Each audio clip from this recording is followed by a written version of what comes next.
This message comes from Bombas. Bombas compression socks help keep legs fresh on travel days, work days, leg days, and more. That's all-day relief with everyday style. Go to bombas.com/NPR. This is Planet Money from NPR.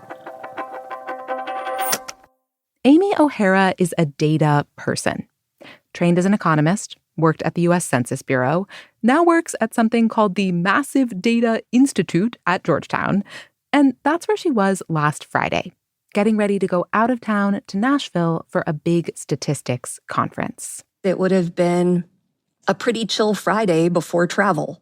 You know what I mean? But it wasn't. It wasn't because in the middle of the day, Amy comes out of her office to meet one of her colleagues. He's coming to pick up some stickers that they're planning to bring to that conference. Stickers all about how important good data is. But when Amy comes out of the office, she realizes that her colleague does not look happy. He's like, "Have you heard?" "Wow, did you hear about BLS?" I said, "No, what about BLS?" BLS, the Bureau of Labor Statistics. As you may have heard, they released their monthly jobs report last Friday, and it was a bad one.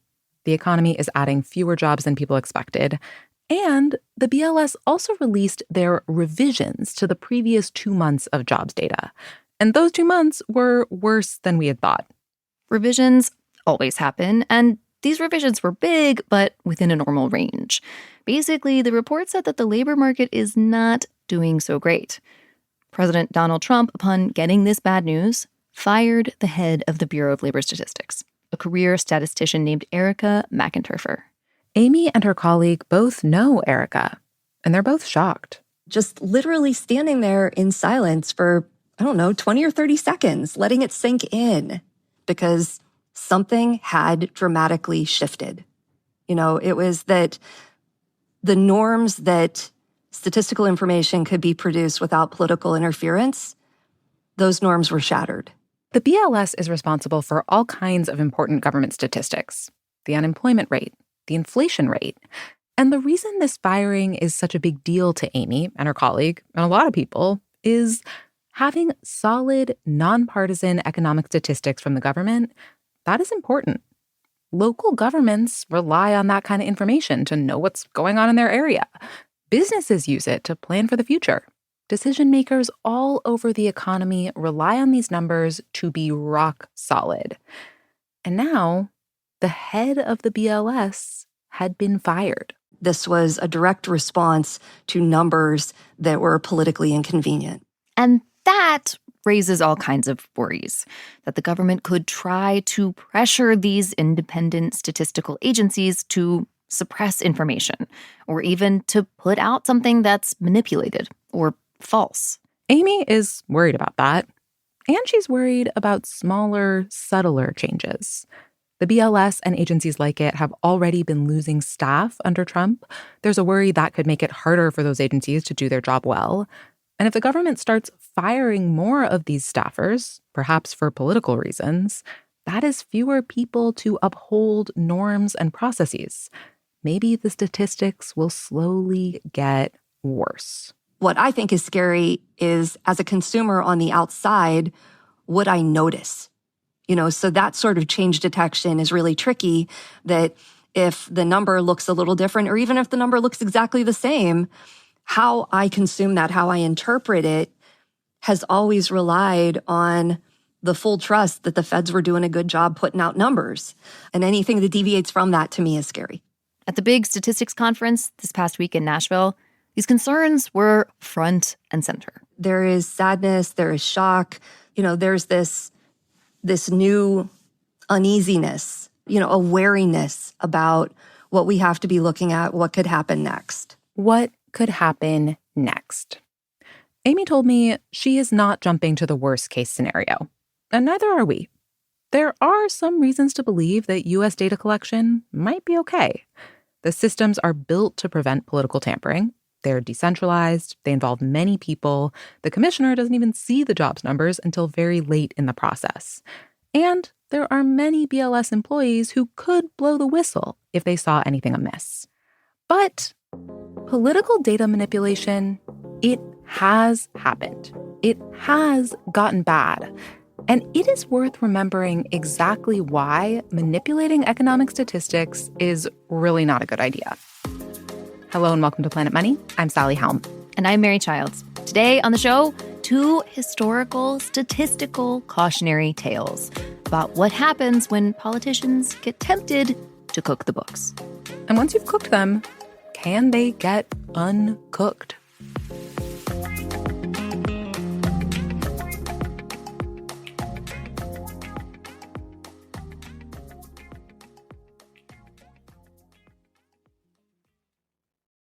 This message comes from Bombas. Comfy footwear is the last thing you want to worry about this summer. Bombas sandals and slides are perfect for beach days, barbecues, and everything in between. Go to bombas.com/NPR.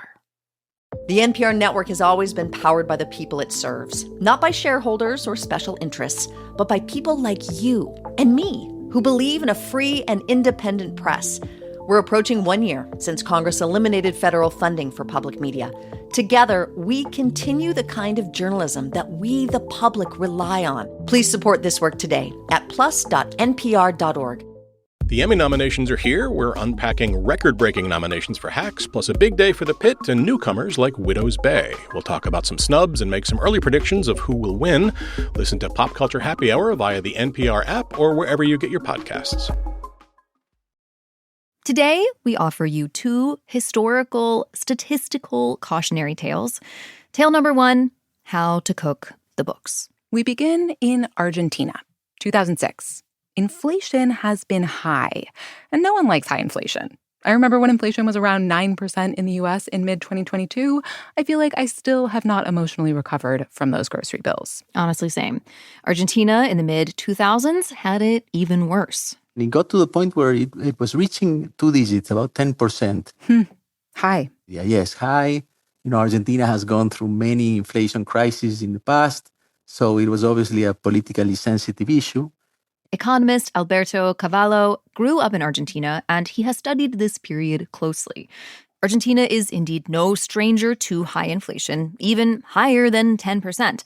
But still, it hurts. And around 2006, an election is coming up, and the government of Argentina seems to have decided that instead of going through something painful like higher interest rates, maybe they could do something simpler. Just make that high inflation number become a different, lower inflation number. I think they basically said, okay, we don't like the number. Who is putting together this number and how is it being put together? In Argentina, the number is put together by an agency called INDEC, the main statistical agency in the country. Quick refresher here. Inflation is calculated based on the prices of a particular basket of consumer goods and services, a group of things that any given person in the economy is likely to be buying. Things like food, clothes, furniture. INDEC and agencies like it, including the Bureau of Labor Statistics here in the United States, they will track the prices of those goods over time. Boom. Inflation rate. And to do this, these agencies send people out to real stores to ask, what is the price of the shoes you're selling? Or the lettuce? Or the microwaves? INDEC had a particular group of stores that they would return to over and over. And the Argentinian government came up with an idea. So the first thing they did is they went to the statistical office and said, can you tell me the location and who are these stores that you go to and you collect data from? And why were they asking that question? They were essentially, I think at the beginning, trying to figure out if they could go, possibly pressure these stores, see if they could do something in that process of data collection that would help them bring that number down. That ever-important inflation number. This is idea number 1 for messing with the inflation rate. Alberto says the plan seems to be this. If the government could find out where these statisticians got their data, maybe they could influence that data. Lean on particular store owners to keep their particular lettuce or shoe or microwave prices low. Then the inflation number would look lower, even though inflation rates had not actually changed. It's a sneaky way to cook the books by changing the ingredients. But those statisticians said no. They wouldn't reveal the stores. This first attempt to bring the inflation number down in Argentina failed. So the government had to try a different tack. A second way to cook the books. You could tweak the statistical recipe for inflation. They started saying, well, can you make methodological changes? And some of these pressures started materializing that way. Methodological changes. That's so interesting because it speaks to the fact that there is a little bit of room in the way these numbers are calculated. Can you give me any more specifics? How did they try to mess in that space that they had?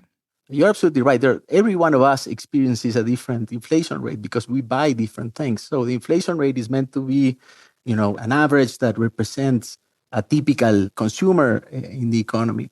So one of the things they can change is the actual percentages that are assigned to each of the different categories. Like, I don't know, if healthcare costs are going up a lot, you could change how much weight you're putting on the healthcare part of the basket. Put more weight on, like, furniture.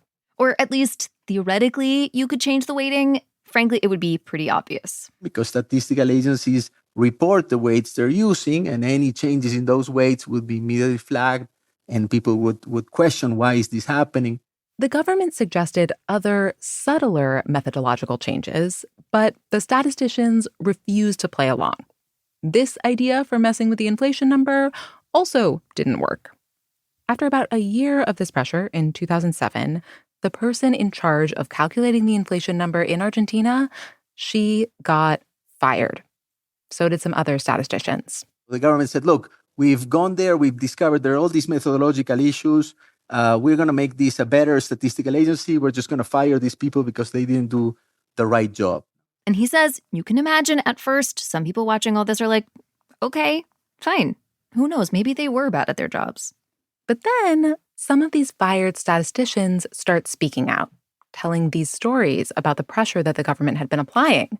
That's when people like Alberto learned that all this had been going on. And Alberto says weird things started to happen, like some data went missing. There were some pieces of information that started disappearing from the website of the statistical agency. They stopped publishing some more detailed indices, which started to raise suspicions. But again, nobody really knew exactly what was going on. After this point, the inflation numbers coming out of Argentina seem too low, lower than they should be. People are pretty sure the government is now cooking the books. So economists decide to try to figure out the real inflation number by knocking on doors themselves. Economists were sending people to the stores to build these small baskets of goods and try to measure inflation. But the government would reply that, these are very small samples taken in very specific places. The government did more than try to discredit the numbers. They threatened statisticians and economists with lawsuits that could land them in jail. They issued huge fines. Alberto was in the U.S. at the time. He was studying at Harvard. He was safe from this retaliation, and he wanted to help. So I had this idea. I said, I can actually try to use the data that is available online and build this index using data collected from the web. Alberto decides to try his hand at calculating the true inflation number using this new data source, these online prices. Because the government doesn't have a monopoly on asking store owners, how much does this lettuce cost? The thing they do have is scale. So many employees. It was hard for rogue economists to match a huge agency like INDEC. Alberto's solution is to create an online index. He's able to scrape a ton of prices from major online grocery stores in Argentina. That helps solve the too small basket problem.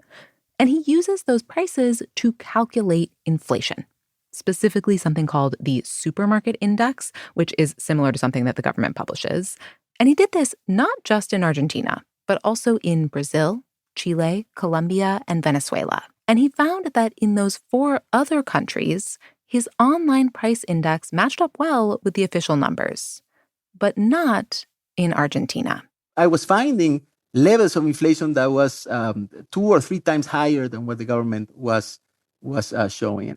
And my feeling was, if the government wants to criticize these, they actually have to tell me that the price of milk is not what I am showing on this website. So the government actually ignored me, but I started getting a lot of emails from users of the website that were very thankful. Because if you think about it, inflation is a tremendously important indicator, not just for the government, not just for investors, but consumers have to make decisions. Businesses have to make decisions that are based on this. Yeah, people need to know how much inflation to expect so that they can plan a big purchase, like buy a car now or wait till next year. And people in Argentina had just fully stopped trusting the government inflation number. Which, fair, the number was a lie. And Alberto really wanted to figure out, how was the government even calculating that number? Like, they must have some formula behind the scenes. He tried and tried to take his price numbers and get them to give him the government's inflation number to figure out how precisely the books were being cooked. So I tried lots of things. I could bore you with technical details, but I could never get the right number. Really? And then I realized there was an empirical regularity. If you looked at the levels of inflation, they were always about 3 times higher than what the government reported. So if you divided the real inflation rate by 3, you got the actual number that the government was reporting. Divide by 3. That seemed to be basically the algorithm that they were using. Which sounds funny at the beginning. You would think, if you're going to lie, why use such a simple algorithm? Yeah. And there are 2 things I suspect happened there. One is that if you've ever lied in your life, and I'm sure all of us have. Never. No, exactly. But if you have to lie, you also have to be dynamically consistent. So what do I mean by that? He means that the inflation rate had to move up and down dynamically. The government was not simply always announcing that the inflation rate was falling. That wouldn't have been plausible. The number did go up and down in a way that made some sense, given overall booms and busts. Divide by 3 is just a simple way to achieve that, to keep things roughly moving in the right direction. Just make the overall number lower. But there's another thing that Alberto suspects might have been going on here, and it has more to do with the behind-the-scenes factors at an agency like INDEC. If the government wanted to lie, they basically had 2 ways of doing this. They could replace everyone in the statistical agency that was collecting all these prices and get them to lie as well. Very hard to do. You basically have to replace hundreds of people. The other thing you could do is you replace the people at the top that aggregate the data. So everybody sees a little piece of the data, but not the aggregate numbers. It would be simpler to replace or influence just some smaller group of statisticians at the top, so that all the other statisticians can do what they normally do.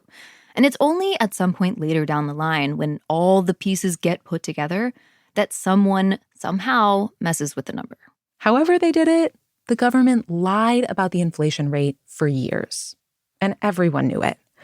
Alberto actually later studied how people in Argentina reacted to these manipulated statistics because he was curious.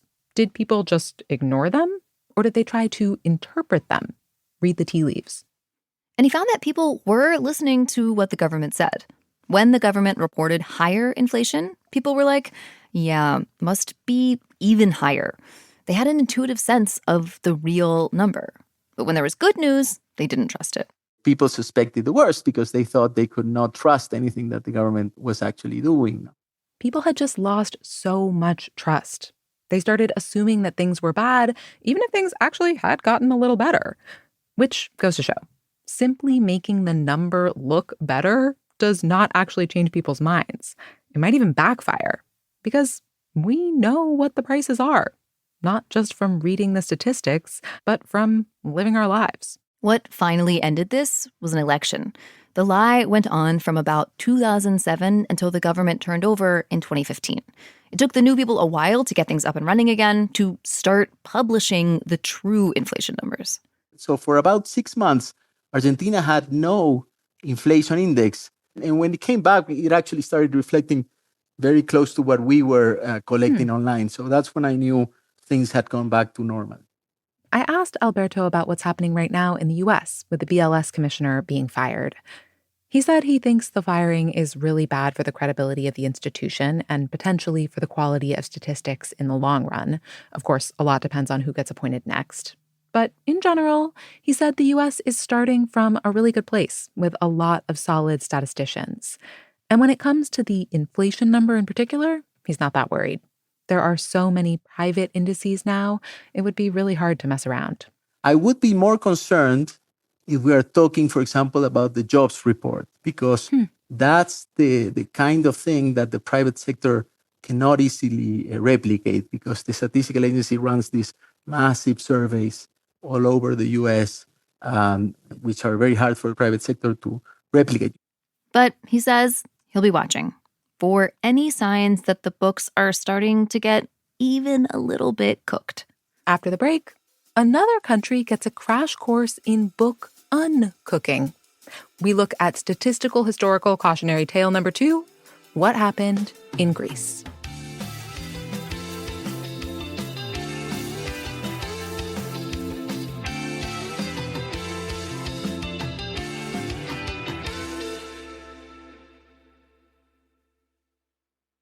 This message comes from Bombas. Comfy footwear is the last thing you want to worry about this summer. Bombas sandals and slides are perfect for beach days, barbecues, and everything in between. Go to bombas.com/NPR.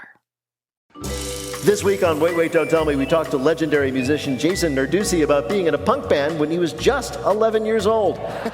We broke up when I was 12. And I just felt like I needed to go through puberty without band drama. Don't miss our full conversation and the rest of our games. Listen to the Wait, Wait, Don't Tell Me podcast in the NPR app or wherever you get your podcasts. The last phase of the World Cup is underway, and the NPR network has been there since the first whistle. Cape Verde is a small African island nation that surprised everyone by making it to the World Cup. Ronaldo did something no man or woman has done before. He scored goals in 6 different World Cups for a total of 10. As we enter the final matches of the tournament, head to the NPR app for all things World Cup from the NPR network. All right, time for cautionary tale number 2, how to uncook the books. When you're thinking about uncooking the books, there is someone very obvious to call. Hi, I'm George Papakonstantinou. I'm a professor at the European University Institute and a former Minister of Finance in Greece. So you're an economist. What do you teach? I teach economics. I teach macroeconomics and I teach crisis because I've been through a number. The most salient crisis for George and for us today is the Greek financial crisis. We extracted this one little story from that time and asked him to relive it for us. For George and for Greece, it started in 2009. Greece had an election in October that year for prime minister, and George's party, the center-left party, wins. We won the elections with a huge landslide, and I got a new job. His new job was finance minister. So it's fall in Athens. Economies around the world were kind of in shambles in the aftermath of the global financial crisis. But in Greece, George remembers a lot of optimism about the new administration. People were feeling good. October is the beginning of the season, so people are back from vacation. They're fairly relaxed. There was, on our side, a lot of jubilation and huge expectations. So George gets his new office, and he sits down, and he's like, okay, where are we at? Let me pull up some of these documents. We kind of knew things were bad. We just didn't know how bad things were. One of the first things that happened was the person responsible within the ministry for the accounts comes into my office and says, look, things are actually quite bad, much worse than the official announcements. Oh, really? They just confessed right away? Yeah, because that person was doing their job right, and they were preparing monthly statements, which they were giving to the minister, and the minister was just putting them in his drawer and not announcing them. So over the summer, there was no published data. No published data. The government just wasn't saying anything about the deficit. In Argentina, the magic number that everybody cared about was inflation. But for Greece, that magic number was the budget deficit. How much money the government was spending versus how much it had coming in the door. And at the start of the year, the prior administration had projected that the budget deficit was going to be 3.7% of GDP. But then, after several months, they'd started saying, you know what, it's actually looking more like 6%. And this number is an important barometer of a country's fiscal health. The lower, the better. If it's low, that means the government hasn't borrowed too much relative to its economy. Everyone is happy to lend to this country. If it's high, there's too much debt and not enough economy. And people get worried. And part of the deal of being in the European Union, as Greece is you're supposed to keep your deficit under 3% of GDP. And the way to calculate that ratio, those inputs are generally pretty straightforward. There are rules. But the Greek government was being pretty creative with how to follow them. Like how much of something should count and when do you count it? They were basically taking a lot of liberties with those gray zones and hiding stuff that should have been in there.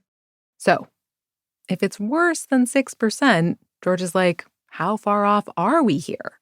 This is step 1 to uncooking the books. Once you find out that the books have been cooked, you have to figure out how much cooked. So George starts calling people. He calls the people in charge of taxes, the people in charge of spending. He calls Greece's central bank, the Bank of Greece. And he starts getting answers.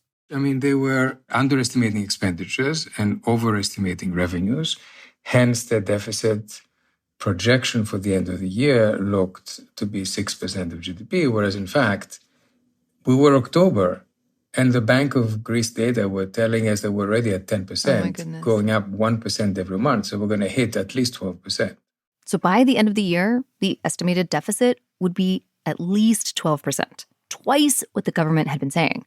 George says he was like, how does a mistake like this happen? So I called in the head of the statistics office and I said, what's going on? George is like, we got 3 numbers here, 6, 10, and 12. And yours is the lowest by a fair amount. So which number is real? So he said, well, all we do is project, right? So basically, I fired him on the spot because I felt quite clear that he was hiding the truth. Basically, he was feeding the previous minister the numbers that the minister was asking him to give. For the record, that guy has since passed away, but back in 2010, he did deny wrongdoing and he told the New York Times that he resigned. So step 1 is done. George now knows the numbers are off, maybe double off. And here is his next problem in the process of uncooking the books. There is now a gap between what he knows and what the public knows. The last they heard, the deficit was 6%, and they're all still out there feeling great. So at some point, he's going to have to burst their bubble. You have to sort of calibrate how you break the bad news, because you don't want to completely dash people's hope and expectations, but you also don't want to mislead them. George and the administration, they need people to trust them. They need to somehow reestablish credibility so they can fix the problem and move forward. George says the next step is obvious. They should come clean. But he says that was not a universal opinion. Because some people actually at the time said to us, why don't you continue sort of hiding a little bit? We said, this thing is, we owe this money, right? And if you keep lying, the lie gets bigger and bigger. You cannot do it. We're not elected to continue lying, right? So we have to come clean. This is step 2, confess, unlie. To do this, George says he calls in the governor of the central bank, and they go stand in front of a bunch of journalists. We both come out, and he says, it's going to go above 12%. So that's a significant moment because that's the first time when it's out in the public. So now everybody knows. The budget deficit is not 6%, it's closer to 12%. Sorry. That is step 2 accomplished. But George doesn't get much credit for coming clean. His message was not received with a thank you for letting us know, because we still have a problem. Reality. Here comes step 3, the actual manual uncooking. They have to figure out reality, what the deficit number actually is. Not the 12% estimate, but the real exact deficit for 2009. And for that matter, the past few years too. So for this, they have to tally up all the money that literally came in the door and all the money that literally went out the door, which is a lot of work. I have a couple of weeks, which will forever stay in my mind, where we have basically morning to evening meetings with, a huge cast of characters coming in and out. So we can actually try to nail down the numbers. So we've got the people from the revenues and the people from the expenditures and the people from the statistical office and the people from the Bank of Greece. And at the end of every day, we have a new number. And I go, is this it, guys? And they say, yes. And then there's always this little voice from the back of the room. A guy raises his hand and says, actually, Minister, there's one more thing. And then there's this additional item, which is hundreds of millions of dollars, which has not been counted and needs to be because it has to be, obviously, right? And then the number keeps going up. George tells us one example.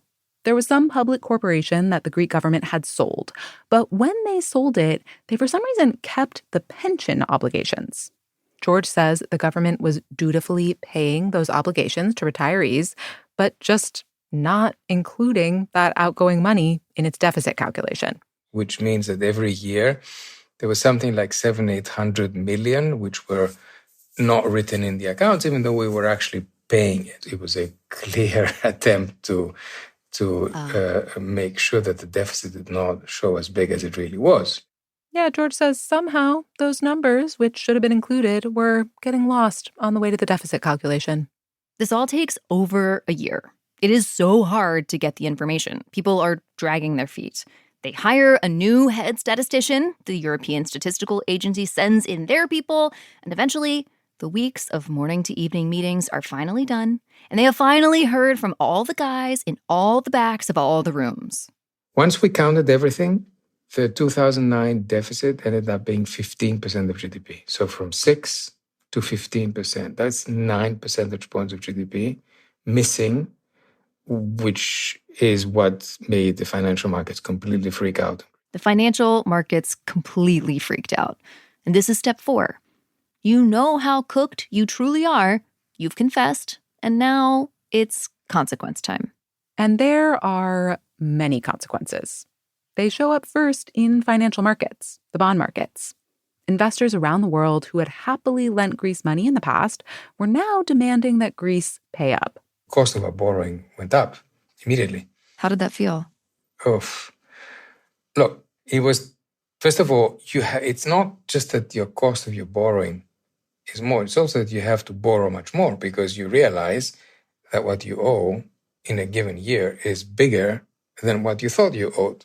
The real numbers showed that actually Greece owed a lot more than they thought, more than double, and they were going to need to borrow to cover it. And whenever you borrow a lot more, your cost of borrowing goes up. And you know what else makes your cost of borrowing go up? Having to come clean to your lenders about your numbers. They don't like that. George found that trust had entirely evaporated, almost overnight. And once this happened, basically the market said, okay, we don't trust your numbers. And by extension, we don't trust any policy announcement. So you're going to tell us that you're going to rein in the deficit. We're not going to trust until we see it, and then we verify it. So you lose even the benefit of the doubt in everything that you're doing. As with Argentina, people who no longer trusted the numbers just assumed the worst and charged Greece even more because of it. And in Greece, they also had to fix the actual problem that the prior administration had been trying to paper over in the first place. They had negative money, and the market had lost trust in them, so Greece had to go to the other members of the Eurozone, Germany, France, all those guys, and ask for money to fill in the hole. Billions and billions of dollars. But as with all money, this was not free. They had to agree to cut spending and raise taxes. Austerity. Something no politician wants. It generally means you get a recession. And for Greece, it did. For nearly 10 years. The consequences of book cooking were really bad. That loss of trust, which can happen very quickly and very easily, it is then incredibly difficult to bring back. You lose it easily, and to gain it back, you've got to really prove yourself and go through hoops over years, have external agencies validate indeed your data, and people don't realize how delicate this is. Because messing with the numbers doesn't actually let you hide from reality. Reality is still there. You're just delaying dealing with it. And also making it worse. Cooking the books ends up being more expensive than just dealing with the books in the first place. So this past Friday, August 1st, when the news came out about the BLS head getting fired, has this been giving you flashbacks? Oh, totally. To me, this is 2009. I mean, here is an economy which is running a very high debt,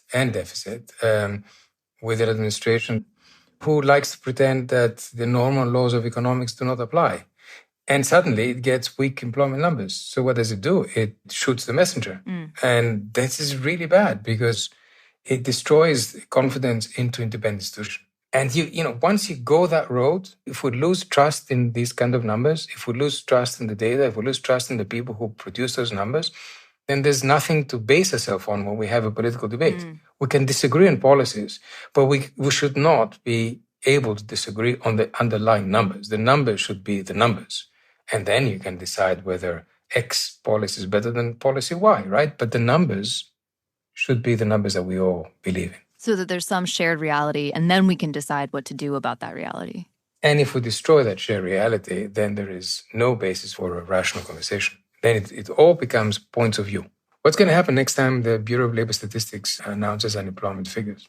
Will people say, no, unemployment is much higher, or no, it's much lower, depending on their political affiliation? Once we lose that starting point and we accept that reality is a very relative concept that can be manipulated at will, then we are on the road to oblivion. George says the U.S. is not yet on the road to oblivion, but we may be at a crossroads. Right now, the data are, as far as we know, actually okay. But maybe there's something to learn from Greece's experience. Because the process of uncooking is unfun. And if you can avoid it, you should.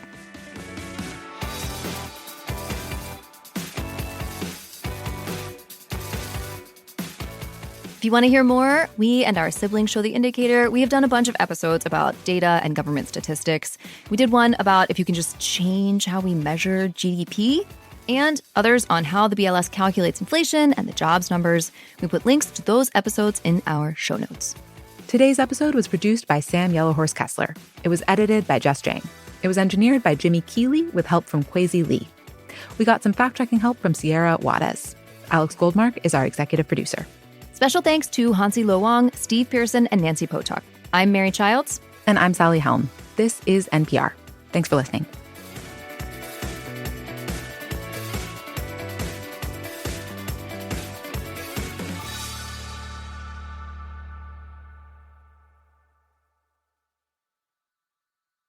This is Tanya Mosley, co-host of Fresh Air. From mail-in ballots to racial gerrymandering, a lot is at stake for America's free and fair elections. I spoke with journalist Ari Berman about what he calls a final blow to the Voting Rights Act. My fear is that we are returning to a politics of Jim Crow in the South. Listen to Fresh Air on the NPR app or wherever you get your podcasts.